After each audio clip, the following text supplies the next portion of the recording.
need to maximize the turnout of your party base. Thirdly, you need to compete successfully for independents and undecideds.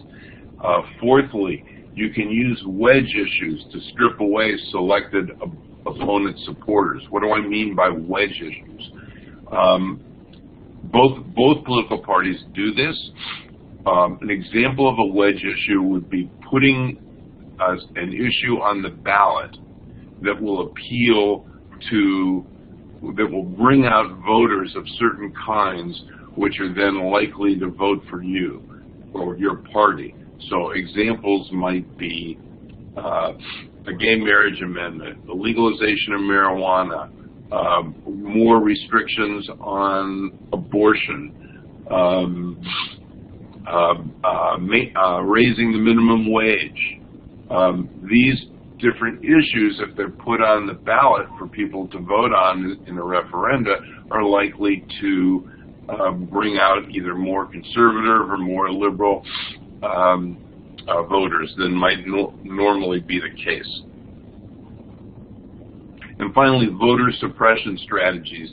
We've talked about this. It's not only voter suppression strategies in law, but also in practice, sending out misinformation about who can vote, where you can vote, what day you vote, what candidates stand for or don't stand for, sending out all kinds of confusing information that will be directed normally at people who don't have very much information about elections or political campaigns.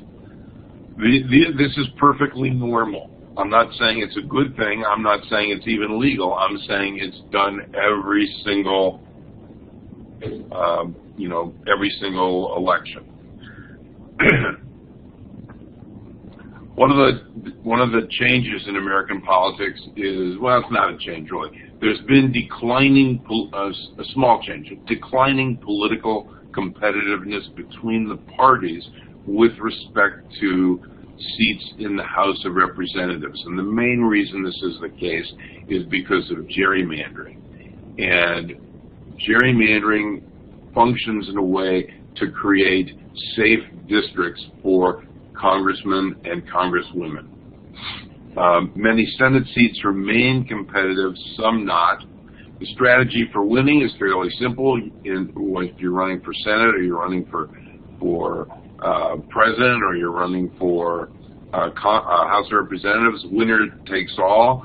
There are some states that have different laws that provide if no candidate gets a majority, there's a runoff. You'll see that tonight more than likely in the state of Louisiana.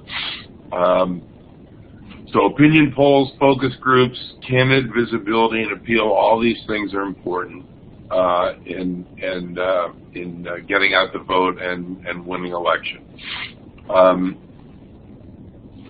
Running for president is a full-time job that takes roughly 2 years, as well as whatever accumulated experience one has developed prior to those 2 years. There are different ways that elections are done in the primary process. There's a direct primary where people vote in a state, and many times there are multiple primaries, presidential primaries on the same day. There are caucuses where party regulars and activists and interested individuals show up and vote. There are state party conventions then that are constituted on the basis of those caucus votes, and the state party conventions determine who then goes to the national political party convention. We've talked about closed and open primaries, and there are different kinds of primary laws in the various states. At least the Democratic Party has a rule in presidential primaries that if a candidate doesn't receive 15% or more of the vote in a primary in a particular congressional district, that candidate gets no delegates from that district. So there's a 15% threshold. The Republicans, Republican Party has rules that normally are winner-take-all in terms of presidential primaries. That is to say, whoever gets the most votes in the presidential primary in the Republican Party in state X, Y, or Z normally gets 100% of the delegates. Debates in the primaries are very visible and very important and very scary. And so in 2012, for example, there were 8 or 9 Republican candidates that were debating, and they had a number of debates, and the Republican National Committee was really uncomfortable with that, and as a consequence is going to dramatically shrink the number of debates in Republican primaries in 2016. Momentum and money matter, especially early in running for president. If you don't start winning early, your money dries up. Party rules and state government laws are really important. And again, the state rules for primaries are going to differ from state to state. And what this does is to impose a real burden on those candidates that have less money, because that means less ability to hire people with the expertise to go into all the states that have primaries. So the fact that we have many state primaries and the states have different processes, different procedures, different regulations, occupy different place in the schedule, mean that put a real burden on candidates, especially those who are not front runners. I'm going to blow my nose here. I'm struggling with a cold.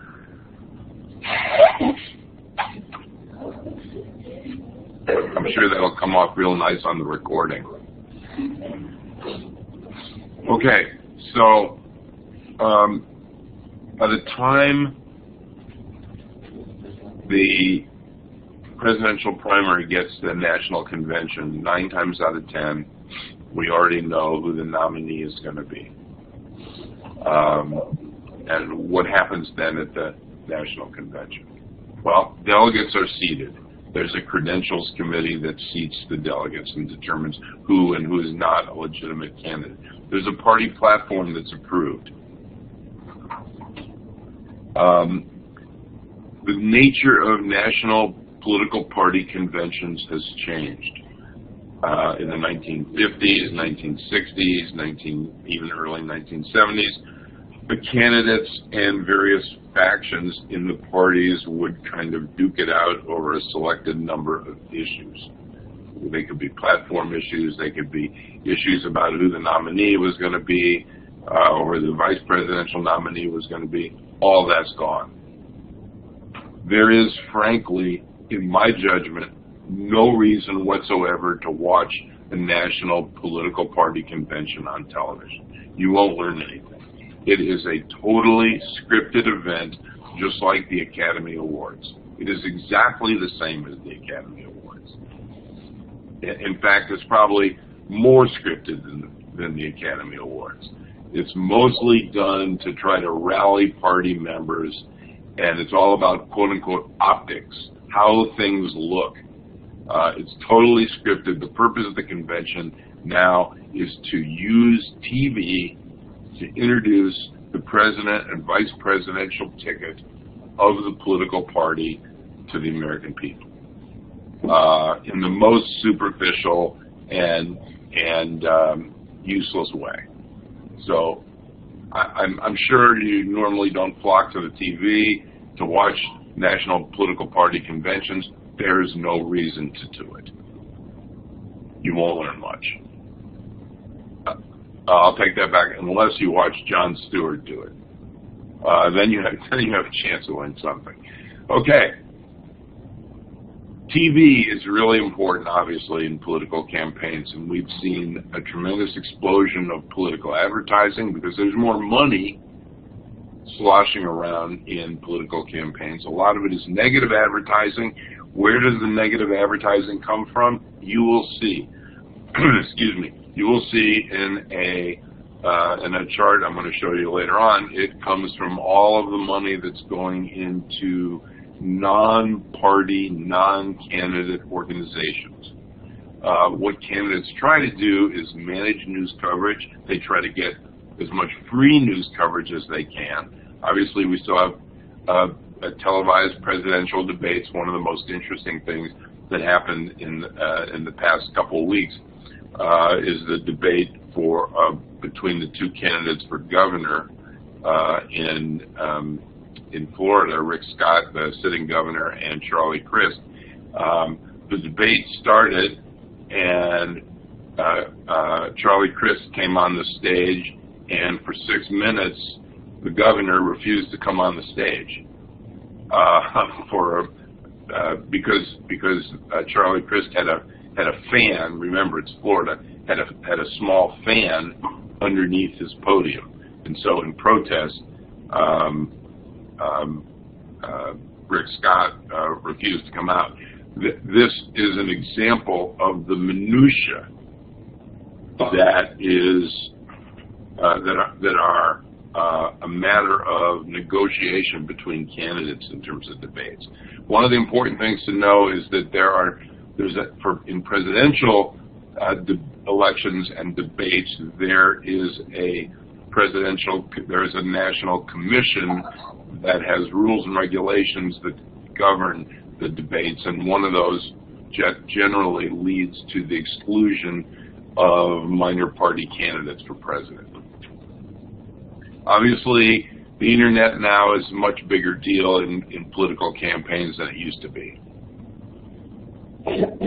What's even a bigger deal is the amount of money that is spent in political campaigns. President Obama and George Romney, their campaigns spent a little over $2 billion in 2012. That's why I'm talking about campaigns as an industry. In 2014, right now, the midterm elections there'll be at least $4 billion in expenditures, and the funding comes from candidates, parties, 501c organizations.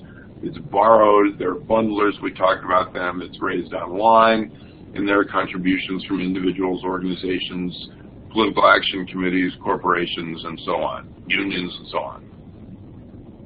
This is some info on campaign finance legislation. Historically, the bottom line is that the Citizens United 2010 decision by the Supreme Court has put severe limits on, as well as the sheer amount of money that is being spent in campaigns, put severe limits on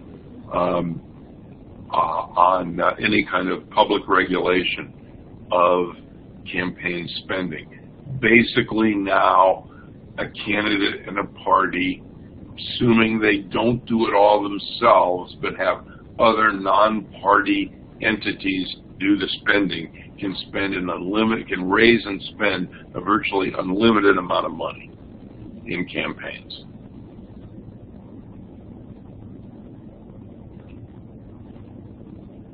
And these are usually the super PACs, the 527 and 501c4 organizations, and they, while individuals have limits, you and I are limited by law as to how much we can spend. If we're millionaires, we can give money to super PACs or 527 or 501c4 organizations virtually, without limit. So here are some of the big spenders in the 2011-2012 cycle. You will see that almost all of them are non-governmental entities. American Crossroads is number one, and that is Karl Rove's organization. Restore Our Future was Mitt Romney's organization. Then the next three of the next four are congressional party committees that raise money, the other being President Obama's quote independent group, Priorities USA Action. And then you get down to the Chamber of Commerce, the Service Employees International Union, the SEIU, then down to, again, to congressional committees for both parties, and one more union, and about seven more conservative independent organizations that raise money from wealthy people. And so these are the folks who are raising. At the top, you're talking about $129 million raised. At the bottom here, you're talking about $10 million. So there's a significant difference within the top 20. The top two together raised almost $250 million to pour into political campaigns. Okay, this is probably one of the more important things, and it's the last slide. We all act and talk as though when we're electing a president and a vice president, it's a national election. And yes, in some ways it is a national election. All the people who are eligible to vote can vote in the various states, depending on the state laws and rules. But if you'll recall, the map that we presented some lectures ago, between 2008 and 2012, there were only 2 states that changed from Republican to Democrat, or Democrat to Republican. So 4%, that's a 4% shift in 4 years. That's not much of a shift. And that's not unusual. While it's the case that president and vice president are the only 2 nationally elected office, it's also the case that because of the Constitution, which creates the Electoral College, geography rules. What geography tells us is that, and what political campaigns tell us, is that the presidential election is a state-by-state election. A state-by-state election. If you are running for president and you are the party's nominee, what are the chances that you're going to go or spend any amount of money or any amount of time or even show your face in Rhode Island, Delaware, Montana, Idaho, Utah, Alaska, Hawaii, just for starters, Oklahoma? Why aren't you going to show up there? Why aren't you going to spend any money there? If there's a primary there, yeah, you might show up once. But these states are either, why would a candidate not show his face or her face in a state? A lot of reasons. One is there are too few electoral college votes to matter. 2, it is hostile to your political party, and there's no way you're going to win the state. And so, yes, you'll have a campaign there, but you're not going to win. Barack Obama has as much chance of winning in the state of South Carolina or Alabama in 2008 or 2012 as I did. Okay? There was no way he was going to win it, period. There was no way that Mitt Romney was going to win Hawaii. There was no way that Mitt Romney was going to win New York State or California because of the partisan composition of the electorate in that state. So the job of a presidential candidate is to look at the map, look at how many states, or maybe not the candidate, but the candidate's campaign, to look at the states, to look at how many votes they have, electoral college votes, and figure out how you cobble together enough states to get 270 electoral college votes. That's what a political campaign for a president tries to do in the general election. When you vote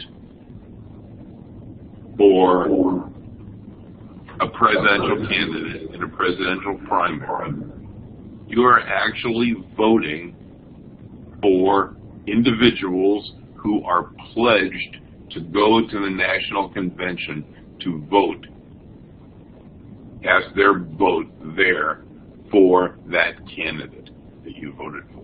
When you vote for president in the general election, in the last election, either Romney or Obama, what you are actually doing on a state-by-state basis is voting for either a Republican or a Democratic state, either a state or Democratic or state Democratic or Republican slate of electors pledged to vote for the candidate you voted for in the general election. When in a presidential election, you know, they have all the votes, 100 million votes up there, and they have 50-some million or 60-some million for one candidate, and 50-some million or 60-some million for another candidate, to the Democrat and the Republican. None of that matters in terms of who wins the election. Presidential election is not one where you count up the votes nationally and the one with the most votes wins. That's not what happens. They do that, the media does that, but that's not determinative of the winner. The winner is the one who puts together 270 electoral college votes state by state.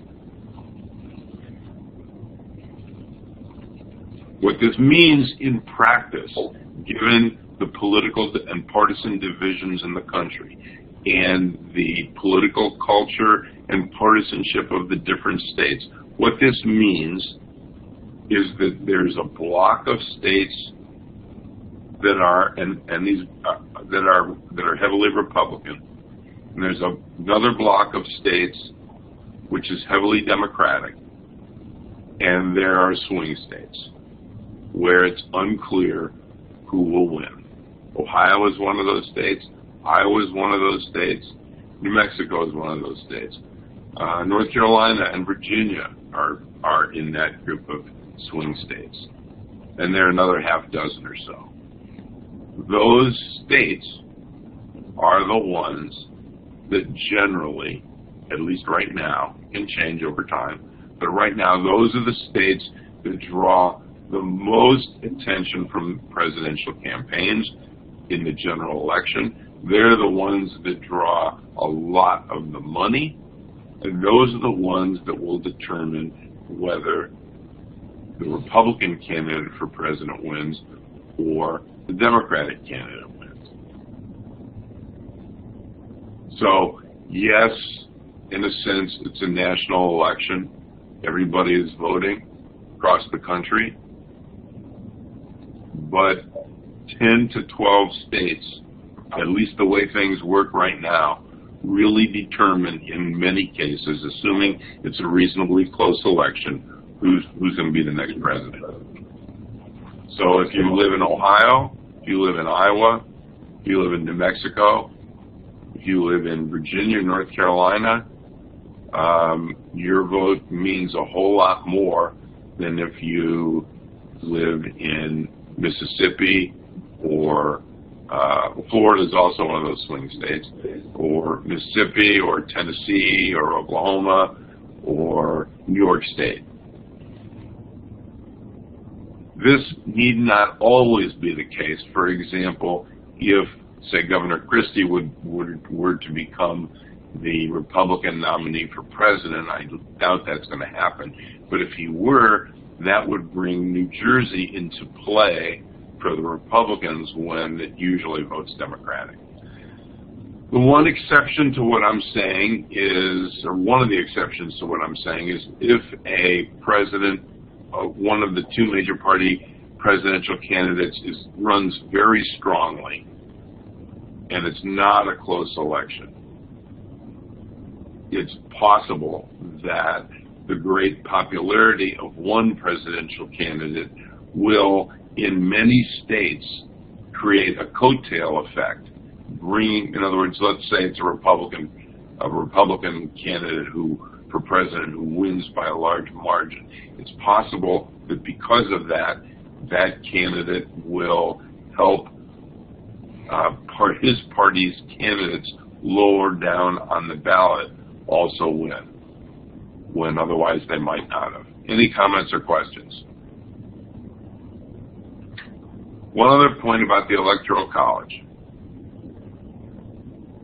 The way the number of Electoral College votes is determined for a state is by adding together the number of state senators, 2 that the state has, and the number of congressional districts. Add those 2 numbers together and you get the number of Electoral College votes. However, so what this means in practice is this. The Constitution is not neutral in presidential politics. The Constitution gives a slight mathematical advantage to the states with the smallest population. Why? Because each state has 2 senators. So even the smallest state, even if it only has 8 people, or a really small state like Wyoming, small in terms of population, has at least 1 congressman and 2 senators. So mathematically, the state of Wyoming has a disproportionate mathematical advantage. It's not 1 person, 1 vote, compared to, say, California or Nebraska or whatever. However, some states have very large populations. California, Texas, Florida, New York, Illinois. And because of the state of California has more than 10% of the entire House of Representatives. Just that one state. So what this means is, because there's some states with very large populations and others with very small ones, obviously a candidate seeking to win the presidency is going to try to win that handful of states which has a very large number of Electoral College votes. California, Florida, New York, Ohio. You win those 4 states and you're well on your way to winning the presidency. You don't need to win all the states to win the presidency. You don't even need to win a majority of the states to win the presidency. You need simply to get to 270 Electoral College votes by cobbling together and winning the number of states that will give you that number. Any comments?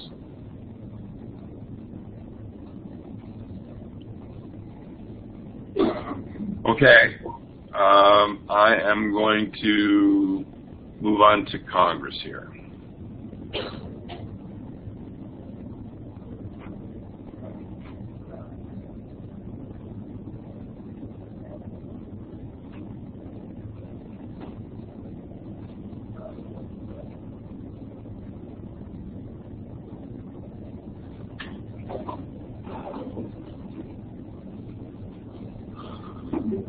PowerPoint should come up in a minute.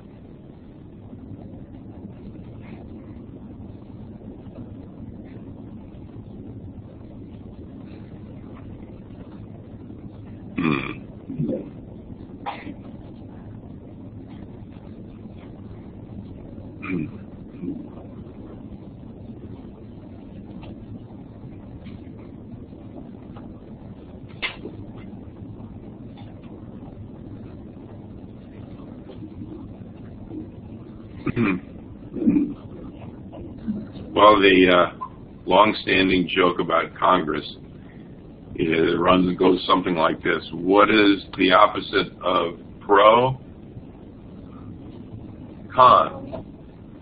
What is the opposite of progress? Congress.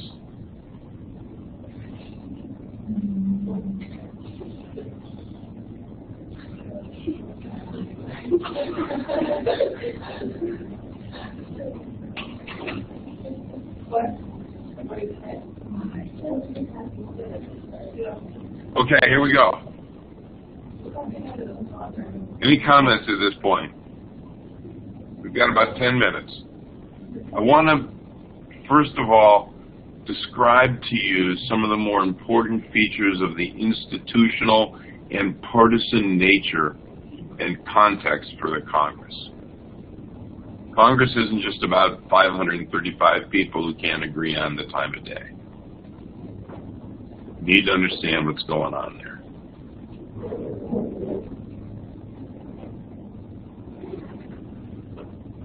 First thing you need to understand is whichever party controls the House of Representatives. Well, you already know that the Congress is made up of two bodies, the House of Representatives and the Senate of the United States.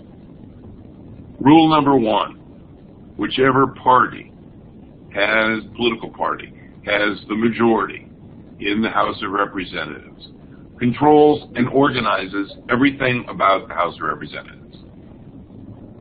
Every committee, every subcommittee, every rule, every legislative calendar. Who gets the best offices? Everything. The same is true in the Senate. Party control. It so happens that we have what's called right now divided government. The Republican Party controls the House of Representatives. Democratic Party controls the Senate of the United States. May not after today. If you don't understand that, you can't understand Congress. Point number two. In 2012, Democratic candidates for the House of Representatives had about 3 million more votes than Republican candidates for the House of Representatives. But because of the way congressional district seats were drawn in the 50 states, quite a few more Republicans were elected to the House of Representatives with fewer votes. As a result, the Republican Party controls the House of Representatives. The Republican Party has received more votes in a presidential election only once in the last 6 elections. This year, more federal judges have been appointed by Democratic than Republican presidents for the first time in a long time.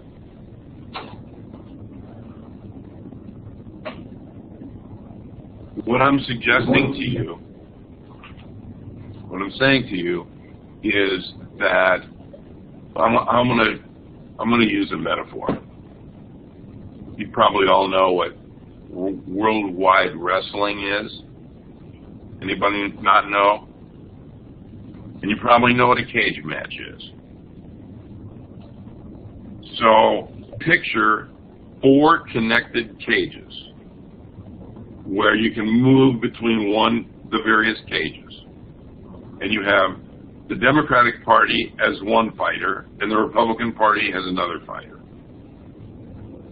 And the 4 cages represent the White House, the House of Representatives, the Senate of the United States, and state governments. Actually, there are 5 cages because we have to include the federal courts. There are 5 cages. The fight never ends. No one ever loses. It's very infrequent that somebody dies. They run back and forth between these 5 cages to try to control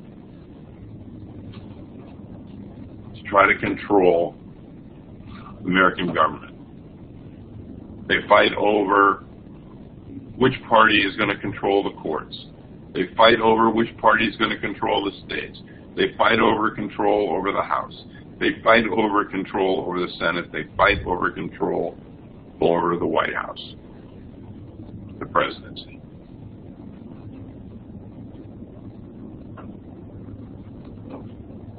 So the fight in Congress is one very important, arguably the most important. The two cages that represent the House of Representatives and the Senate of the United States arguably are the 2 most important cages or arenas, if you will, in American politics. At least that's what the framers intended. We've already talked about this. Congress has its origins in state governments and in states and localities. The composition of the House of Representatives is determined by population, which is counted by the census every 10 years. And where there's been a significant either change of population, a state may either gain or lose members in the House of Representatives, and new districts have to be drawn. They have to be drawn with the understanding that more or less 750,000 people are going to be in a congressional district as a consequence of the one-man, one-vote decisions, Baker versus Carr and Westbury versus Sanders, a little over 50 years ago. So Congress obviously has a relationship of one kind or another, every Congress, with the President. And the reason why is that the Constitution provides that Congress makes the laws, but the President can sign or veto those laws. Without Congress and the legislative process, there are no laws. Without the President signing a bill that the Congress has, both bodies of Congress have approved, there is no law. So this is an example of separate institutions sharing powers. Historically, over the course of the 20th century and into the 21st century, in most, probably all Western democracies, the executive branch has tended to have increasing amount of power, in part because of world affairs, nuclear weapons, foreign policy, and so on. However, the relationship between the executive branch, the President, and Congress will depend to some degree on the partisan composition of Congress and the White House, whether they're Republicans or Democrats. But what endures is that the Congress is elected locally. Congress represents congressional districts of 750,000 people and states. The President, the Vice President are the only nationally elected political leaders. In recent years, we have seen, and this will be my last slide. In recent years, we have seen unusually high level of conflict between Congress and the President.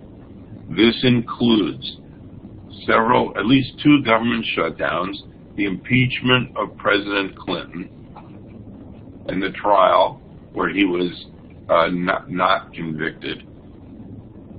Frequent efforts by both parties to filibuster and delay presidential nominations to the judicial branch, to the federal courts, and for that matter, to executive branch positions. One of the things that's been happening in the past. There's a Renaissance Leadership Team meeting in A201 at this time. Last comment. One of the things that's been happening in the last 5 years is that a growing number of presidential appointments have not been voted on, and as a consequence, very critical judicial and executive branch positions remain unfilled. One example, and then we're out of here. While the country was going berserk over Ebola, the Senate, and specifically the Senate Republicans, refused to bring to a vote the nominee, the president's nominee, to head as Attorney General, as Surgeon General, the top, health official, one of the top health officials in the country. So while everyone was screaming about, oh, Ebola, Ebola, Ebola, we're all going to die, that position, that key position, was blocked for, months. See you next time.